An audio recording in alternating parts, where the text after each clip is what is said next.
আজ বানিয়েছিলাম বন্ধুরা একদম ফ্রেশ পালং শাক দিয়ে কাতলা মাছ। চলো সেটাই তোমাদের সাথে শেয়ার করছি।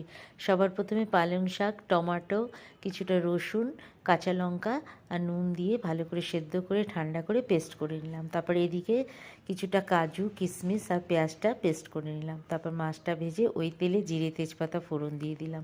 তারপরে কাজুর পেস্টটা দিয়ে বেশ গ্যাসের আঁচটা কম করে নাড়তে থাকলাম। তারপরে ওর মধ্যে দিয়ে দিলাম পরিমাণ মতো নুন আর হলুদ।